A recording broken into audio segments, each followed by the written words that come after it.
What if I told you that Johnny Depp isn't just one of Hollywood's most iconic actors, but also one of those rare artists who can completely transform a room with nothing more than a guitar, a microphone, and a song that carries decades of history? For years, we've watched him disappear into unforgettable characters: Captain Jack Sparrow with his drunken swagger, Edward Scissorhands with his trembling hands and silent longing, the Mad Hatter with his chaotic energy.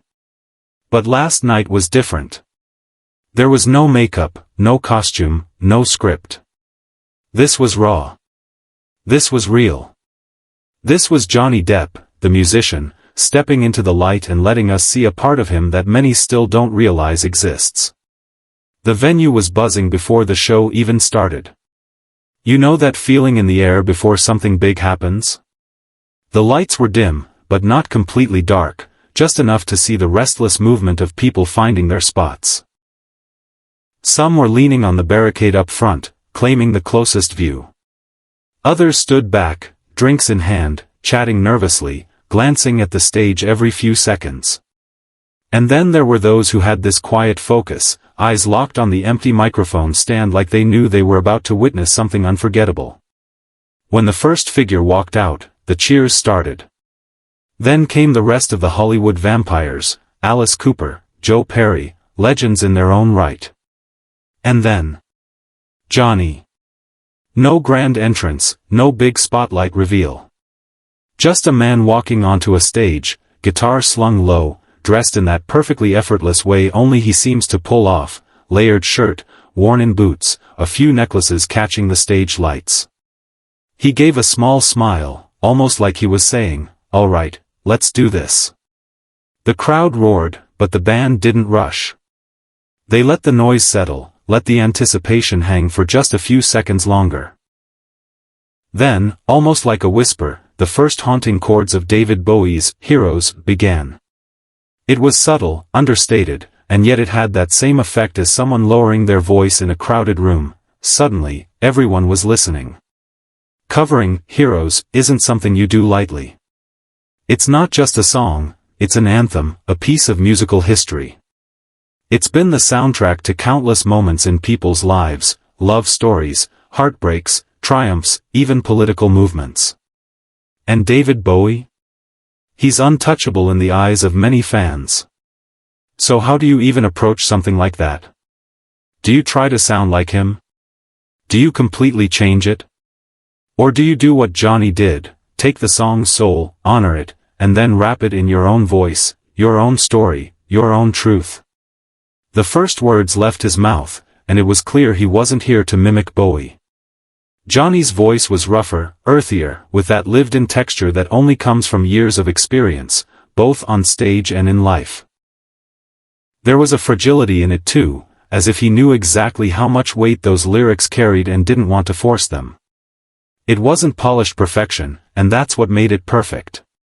You could feel every note, every breath, like he was pulling the emotion straight from somewhere deep inside. His eyes closed during certain lines, his head tilted slightly as if letting the music wash over him before sending it out into the room. The crowd wasn't just watching, they were leaning in, drawn closer with every verse. And then the chorus hit. "We can be heroes, just for one day." Those words seemed to land heavier in that room than they ever had before. Maybe it was the way Johnny sang them, not as a declaration, but as a quiet reminder. Or maybe it was because everyone in that space, for those few minutes, actually felt like it was true. By the second verse, something began to happen in the audience. A few people started singing along softly at first, then more joined in. It wasn't the loud, drunken kind of sing-along you get at some concerts. This was different. It was almost reverent, like everyone knew they were part of something that would only happen once. You could feel the unity building, strangers locking eyes for a second and smiling, hands lifting in the air, swaying together. That's the magic of live music. It can make a room full of people feel like a single heartbeat. And here's the thing, Johnny Depp has been a musician longer than he's been a movie star. That's the part that surprises a lot of people. Long before Hollywood, before the fame, he was playing in bands, writing music, dreaming of a life on stage. Acting kind of happened to him, but music was always his first love. When you watch him perform, you can see that history in the way he moves with the guitar, the way he locks in with the rest of the band, the way he listens as much as he plays. There's no ego in it, no need to outshine anyone. Just a deep respect for the song and the craft. The Hollywood Vampires are not just a group of musicians thrown together for a project. They're friends, collaborators, and each of them has their own legend. Alice Cooper, the master of theatrical rock. Joe Perry, the guitar god from Aerosmith. And then there's Johnny, the actor turned rocker who somehow fits in like he's been doing this forever. Watching them interact on stage is like watching a conversation without words. A glance here, a nod there, a shared grin when a solo hits just right. It's the language of musicians who trust each other completely. What stood out most in this performance was the restraint. With a song as powerful as Heroes, it's tempting to go big, to add more notes, push the vocals harder, make it as dramatic as possible. But Johnny didn't do that. He let the song breathe. He let the silences between the notes linger just long enough for you to feel them. That's something only experienced performers understand. Sometimes, the pause says more than the sound. As the song built toward its peak, the room began to shift. The quiet awe of the beginning had turned into something bigger, louder, more electric. The drums hit harder, the guitar swelled, and Johnny's voice carried more force without losing that edge of vulnerability. You could see people in the crowd closing their eyes, letting the music take over completely. Some had tears in their eyes. Others just stared at the stage, almost forgetting to blink. By the final chorus, it felt like the whole venue was singing. And not just singing, believing it. We can be heroes, just for one day. Over and over, like a mantra. Like a promise. Johnny leaned into the microphone, pouring everything he had left into those last lines, and when the final note rang out, there was this moment of pure stillness before the explosion of applause. The crowd went wild, of course. But there was also that rare kind of cheer that comes with respect, the kind where people aren't just clapping for the performance, but for the feeling it gave them. Johnny stepped back from the mic, gave a small, almost shy smile, and nodded to the band. It was like he was saying, yeah, that was special. Walking off stage after a moment like that has to be unlike anything else.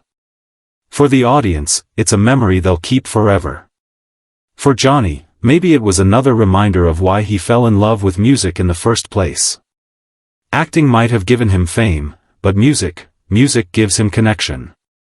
And you could see it in every second of that performance. Thinking about it now, I can't help but wonder, what song should he do next? If Johnny Depp could cover anything, what would you want it to be? Another rock classic? Something unexpected, maybe even outside his usual style? There's something fascinating about the idea of him taking a song we all know and giving it that raw, honest Depp twist. That's the beauty of moments like this. They're unplanned in our lives as fans. We don't wake up expecting to be moved by a performance from someone we thought we already knew. And yet, here we are, still thinking about it, still feeling it. It's the kind of thing that keeps us going back to live music, no matter how many times we've been before. Because for those few minutes, in that darkened room, with Johnny Depp singing David Bowie's Heroes, we weren't just an audience. We were part of the song. And maybe, just maybe, we were heroes, even if it was only for one day.